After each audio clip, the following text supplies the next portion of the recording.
श्रीमान आप लोग का वोट यदि पाएंगे क्यों जवन किया नहीं करके। रक्षा मंत्री जी को तीनों लोगों से मुलाकात करके मैंने एयर रेजिमेंट के बारे में बात किया कि सर ये बनना ज़रूरी है और ये मांग भी है और ये जायज़ मांग है, ये हक। नमस्कार, मैं हूं पत्रकार विभास, आप देख रहे हैं भारत कवरेज न्यूज। मैं इस समय आजमगढ़ में हूं। भोजपुरी फिल्मों के सुपरस्टार व आजमगढ़ के सांसद दिनेश लाल निरहुआ जी हमारे साथ हैं। स्वागत है सर हमारा। बहुत धन्यवाद। और भारत कवरेज न्यूज़ देखने वाले आप सभी दर्शकों को बहुत प्रणाम। सर ये आप भोजपुरी फिल्मों के स्टार हैं और साथ में आजमगढ़ के सांसद हैं। सर ये दोनों काम कैसे कर पा रहे हैं? जनता की समस्या को भी सुनना है, शूटिंग भी करना है। हाँ, आराम से कर पाते हैं क्योंकि देखिए हम लोग फिल्म वाले हैं जी जी, और हम लोगों को पता है कि बड़ा से बड़ा काम हम टीम बना के और टीम वर्क में कर लेते हैं। हम लोगों को बड़ी से बड़ी फिल्म बनानी हो तो हम अलग अलग काम डिसाइड करते हैं कि ये आपका काम है, ये आपका काम है, ये आपका काम है। हर कोई अपना काम करता है और फिर काम हो जाता है, बड़ी से बड़ी फिल्म बन जाती है। हमने आजमगढ़ में भी वही किया है, पूरी टीम बना दिया है हमने।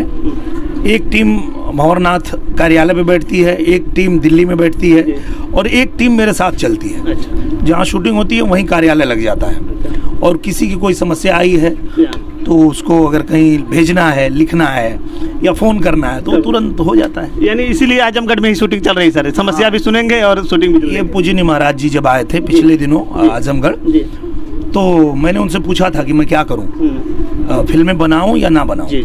तो महाराज जी ने कहा कि बिल्कुल बनाइए, लेकिन आजमगढ़ में रह के बनाइए, ताकि जब आजमगढ़ में रह के बनाएंगे तो एक तो यहाँ के जो लोकल कलाकार हैं उनको भी मौका मिलेगा।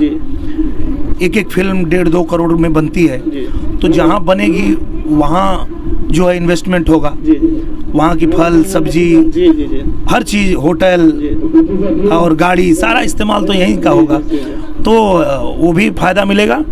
और जब आजमगढ़ में रहेंगे तो जैसे हम अभी हरीश भैया के घर पे शूटिंग कर रहे हैं, पर इस विधानसभा के गोपालपुर के जितनी समस्याएं हैं लोग यहाँ लेके आ जाते हैं, मैं आराम से उनसे मिल लेता हूँ। इसके पहले सदर में था, वहाँ मिल लेता था।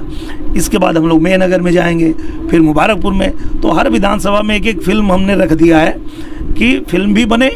और मैं जब चुनाव लड़ने आया था तो मैं ये कहता भी था कि आप लोग मुझे एक बार मौका दीजिए, खेतवा में एक और शूटिंग हुई और एक और कार्यालय भी चले। ये बात मैं कहता था और वही हो रहा है। लोग आते अपना काम भी करा लेते हैं हमारे साथ भी, और आम्रपाली दुबे जी हैं, काजल राघवानी जी हैं, सबके साथ फोटो भी लेते हैं और उनका काम भी हो जाता है। देखिए दिनेश भैया जो है प्रचार भी कर ले रहे हैं अपना, 2024 चुनाव आ रहा है और जनता की समस्या भी सुन रहे हैं और अपनी शूटिंग भी कर ले रहे हैं। भैया ये बताएं, एयरपोर्ट का एक मामला बहुत तेज चल रहा है, विरोध हो रहा है, ये मामला क्या है, कैसे इसका निस्तारण होगा? हाँ होगा, कोई दिक्कत नहीं है। वो देखिए अंतर्राष्ट्रीय एयरपोर्ट आजमगढ़ को मिला, ये मैं पूजनीय महाराज जी को, पूजनीय प्रधानमंत्री जी को बहुत आभार व्यक्त करता हूं कि उन्होंने आजमगढ़ को अंतर्राष्ट्रीय हवाई अड्डा दिया है।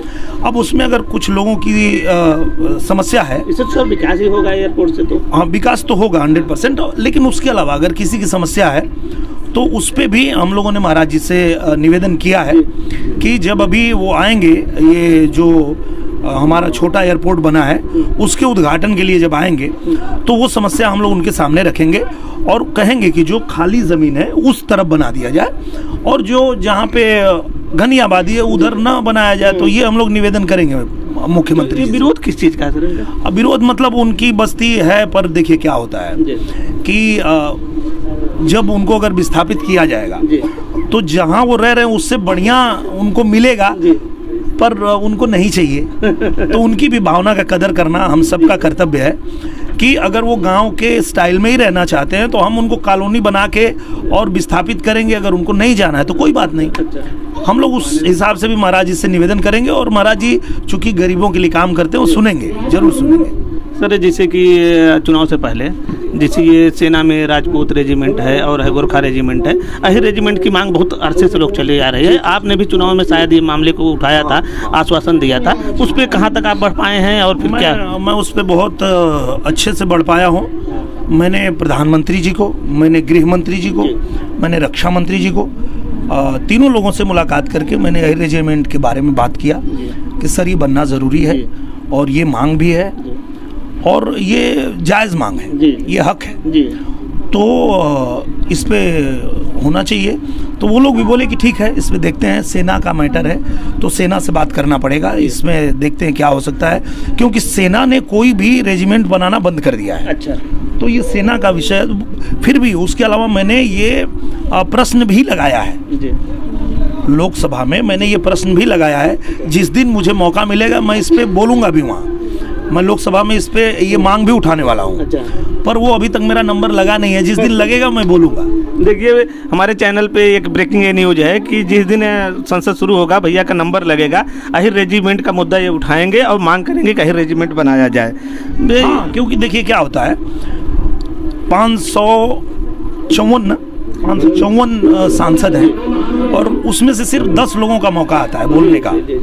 बाकी का जो आपने दिया है वो ले लिया जाता है, उस पर विचार भी होता है, काम होता है, पर बोलने का मौका 10 ही लोग को मिलता है, तो वो भी लॉटरी से निकलता है। तो जिस दिन लॉटरी में मेरा नाम आएगा मैं बोलूँगा, पक्का बोलूँगा। जिस दिन लॉटरी में नाम आएगा उस दिन बोलेंगे।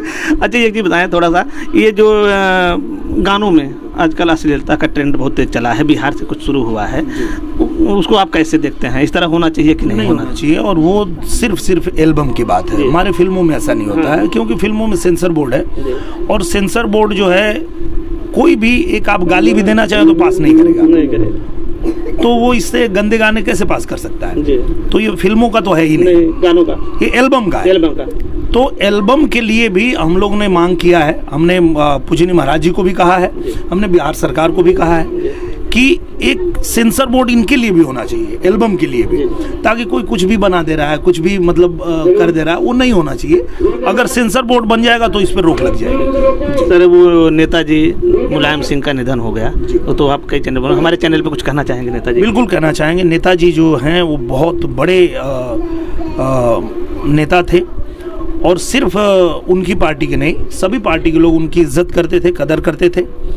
और नेताजी के जाने के बाद आपने देखा होगा कि एक साधारण कार्यकर्ता से लेके राष्ट्रपति जी ने भी ये बात कही कि ये अपूर्णीय क्षति है भारत की और भारतीय राजनीति की। तो निश्चित रूप से नेताजी हम लोग के बीच में नहीं है, पर उनके द्वारा किए गए कार्य जो है वो हमेशा, और उनका जो उनके प्रति जो प्रेम है लोगों के दिलों में, वो हमेशा जीवित रहेगा। ये कुछ ऐसी यादें रही हो जो मुलायम सिंह जी के साथ, नेताजी के साथ आपकी? हाँ, मैं 2003 या 4 में एक कार्यक्रम के दौरान मैं मिला था, और मैं अभी वो नया मेरा एल्बम आया था, और मैं कार्यक्रम में गया तो नेताजी पहले से पहुंच गए थे, और चूंकि मुझे आना था गाजीपुर से सिद्धार्थ नगर, तो आने में मुझे थोड़ा सा लेट हो गया। तो मैं जब पहुंचा वहाँ पे तो पब्लिक सब खड़ी हो गई, तो नेताजी पूछने लगे ये कौन आ गया। नेताजी मंच पे बैठे हैं, अब उनका कार्यक्रम, अब उनसे बड़ा कौन आ जाएगा। तो अब कोई जो कार्यक्रम के थे उन्होंने बताया कि वो निरहुआ है, वो अब गाना वाना गाता है, और उसको आना था, वो लेट हो गया। तो बोले अच्छा। तो जब मैं मंच पे पहुंचा तो नेताजी ने बुलाया, बैठाया, और अपने मंच पे बैठाया उन्होंने, जबकि सांस्कृतिक कार्यक्रम के लिए अलग मंच लगा हुआ था, पर उन्होंने बोला कि नहीं, आओ आप इधर आओ। तो उन्होंने अपने मंच पे बुलाया, और उसी मंच पे उन्होंने घोषणा किया कि इस बच्चे को यश भारती पुरस्कार दिया जाएगा। तो ये नेताजी के साथ मेरी याद है। वैसे भी नेताजी जो कलाकार होते थे उनका जो है मनोबल बढ़ाते थे, सम्मानित करते थे। और आप ये देख लीजिए कि अब दोबारा कोई नेताजी नहीं हो पाएगा। नेताजी जो थे वो अब कोई चाहे भी तो नहीं बन पाएगा। जैसे चौधरी चरण सिंह अब कोई दोबारा नहीं बन पाया ना, वैसे नेताजी दोबारा कोई नहीं बन पाएगा, इसमें कोई दो राय नहीं। सर, आखिरी सवाल, आपने आजमगढ़ सीट जीती, एक गढ़ टूटा, समाजवादी पार्टी का गढ़ कहा जाता था, क्या चुनौतियां रहेंगी आगे वाले? अभी तो आपने उपचुनाव जीता है 2024 की। कोई चुनौती नहीं है, हमारा मकसद साफ है कि हमने जनता से मौका मांगा था 1.5 साल का, उन्होंने 1.5 साल मौका दिया। अब ये 1.5 साल मैं आजमगढ़ में रह के जो कर सकता हूँ वो मैं कर रहा हूँ। इसके बाद जनता डिसाइड करेगी कि उनको मैं चाहिए या नहीं चाहिए। कोई और चाहिए तो उनको चुन लेंगे, फिर वो काम करेंगे। जिसको चुनेंगे वो काम करेगा, हमको चुनेंगे हम फिर काम करेंगे। तो इसमें कोई चुनौती की बात ही नहीं है। ये 1.5 साल में अगर मैं कुछ ऐसा कर पाऊँ जनता के बीच में रह के, उनसे मिल के, तो अगर जनता को लगेगा कि हाँ ये हमको चाहिए तो ठीक है, नहीं चाहिए तो हमको भी नहीं चाहिए। अगर मैं किसी को नहीं चाहिए तो मुझे भी नहीं चाहिए। तो मेरा ये मानना है मैं जीवन में वही करता हूँ जहाँ मेरी आवश्यकता हो। अगर मेरी आवश्यकता नहीं है तो मैं खुद ही हट जाता हूँ वहाँ से। जी भैया बस समापन करेंगे भैया, एक गीत आपको जो है हमारे चैनल पे। श्रीमान आप लोग का वोट यदि पाएंगे, क्यों जवन किया नहीं करके दिखाएंगे। यही ये काफ़ी ट्रेंड भी रहा है आपका, ये गीत काफ़ी पसंद लोगों ने किया। हाँ, तब मुझे भी पता नहीं था, 20 साल पहले मैं गाया था तो मुझे पता नहीं था कि इस गाने में जो जो लाइनें हैं वो एक दिन मुझे करना पड़ेगा। जी वही उसमें सरस्वती जी का बास हुआ था। हाँ, मैंने गाया था कि केहू जो किया नहीं करके दिखाएंगे। आजमगढ़ में 75 साल से जो रेलवे लाइन गोरखपुर आजमगढ़ बनारस नहीं बन पाया था वो बन गया, वो पास हो गया, टेंडर निकल गया, बन रहा है, 3 महीने में करवा लिया हम लोगों ने। जो हमने जो उस गाने में लाइनें थी कि गांव की आवाज़ जाके दिल्ली में उठाएंगे, तो हमारे माँ की भाषा जो हमारी मातृभाषा है भोजपुरी, पहली बार मौका मिला तो हमने यही बोला कि भोजपुरी को भाषा के रूप में मान्यता मिलनी चाहिए। जय भारत जय भोजपुरी। तो भोजपुरी के लिए हमने जब कहा था 20 साल पहले कि गांव की आवाज़ जाके दिल्ली में उठाएंगे, हमको पता नहीं था कि ऐसा होगा, पर हुआ। अब मैं प्रधान जी के साथ यहाँ जब बैठता हूँ, कोई आता भैया हमारे गाँव का चक्रोटवा रोक दिले हो कुल, तो मैं के रोक दिले? बोला गाँव के लोग रोक दिले हो। बोला ठीक है ले आवा। तो हम लिख के भेजते हैं और SDM साहब DM साहब ये लोग करवा देते हैं। तो मुझे लगता है कि उस दिन सरस्वती माँ ने सही गवाया था कि रोड चक्रोड, गाँव रोड चक्रोड बनवाएंगे। फिर कभी पता चलता है एक बूढ़ी दादी आ गई, कोई बूढ़ा दादा आ गए और बोले भैया हमारे पेंशनवा ना मिला था। और लिखते हैं, भेजते हैं, करवाते हैं, तो पता चलता है कि गाया था 20 साल पहले कि वृद्धा पेंशन बुढ़ा और बुढ़ी को दिलाएंगे। एकरे अलावा कुछ लोग आ जाना बोला ना भैया हमारे गांव में ना तार ना बड़ा दिक्कत होले, तो हम यो बोले रहने कि बिजली का तार गाँव बिजली का तार दौड़ाएंगे। तो हाँ पता नहीं वो 20 साल पहले ईश्वर क्या बुलवा रहे थे जुबान से, आज वही करवा रहे हैं। देखिए हमारे साथ भोजपुरी सुपरस्टार आजमगढ़ के सांसद दिनेश लाल यादव निरहुआ जी से, जिनसे आप बातचीत कर रहे थे, इन्होंने खुलकर हमारे चैनल पे ढेर सारी जानकारी दी है। धन्यवाद भैया, बहुत धन्यवाद। बहुत धन्यवाद।